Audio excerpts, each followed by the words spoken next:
Okay, welcome back. I wanted to share a chart with you guys. You might have seen it before, but I want to give some details behind it because it's relevant to that most recent video that I did on Zoltan Pozar's article that he just published regarding Bretton Woods 3 and his perspectives relative to that. So this chart is going to walk us through each one of the reserve currencies that's been in place since the mid 1400s. And I'll give some backstory to each one of these. And I think that the more fascinating piece of this, so Portugal, they were the world reserve currency starting in the mid 1400s. That's because they had at the time the most superior naval fleet and navigation skills around the globe. So they were able to colonize different areas, specifically Africa and Asia. And as a result, they created some profitable trade routes for themselves. So trade was a major factor in terms of them holding the world reserve currency for 80 years. And then Spain came into power in the early 1500s, basically in coalition with Portugal. Because of their proximity to each other, they created the Iberian Union. Again, they profited from different trade routes, but also at the end, Spain lost its world reserve currency status after about 110 years. The Dutch came to power as the world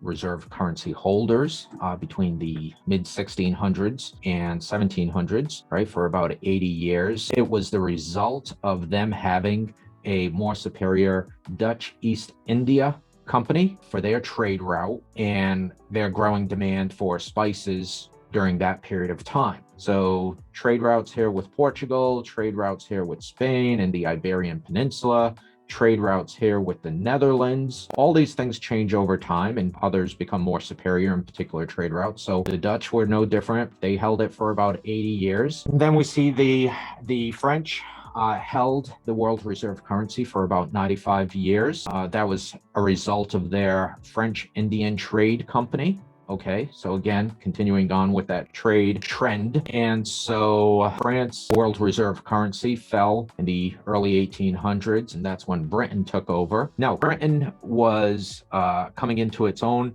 industrial revolution, right? They controlled 1/5 of the world's population with their various colonies, and they also owned about 1/4 of the world's land. With that, when you own 1/4 of the land, you control the resources. And if you control the resources, you control the currency. That was the story there behind Britain controlling the world reserve currency for about 105 years until the United States came to holding the world reserve currency in the early 1900s. And it was because of their growing industrial base that they had, right? It was a new country. It was growing. They were consuming a lot of goods, but they also held the most powerful military of its time via land, air, and sea. So they dominated all three of those from a military standpoint. And so they continue to hold it today, as we know, right? The US dollar. And that's been in effect for about 94 years, right? You can argue some of these timeframes here, 105 years, 95 years, they all overlap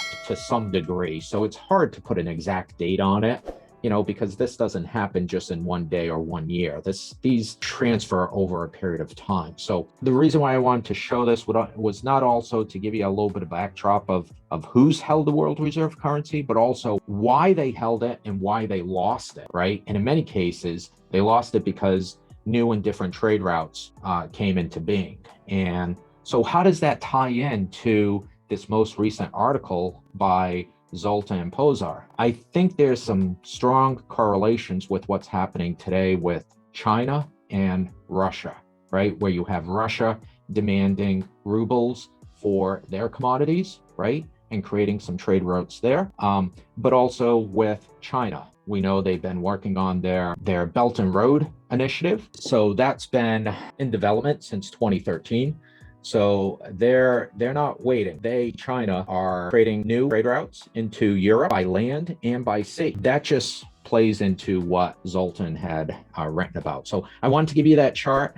Nothing more to give you a little bit of backdrop between who's held the currencies and why they rose to power and why they fell. Probably more importantly. So hopefully that helps, and catch you on the next video.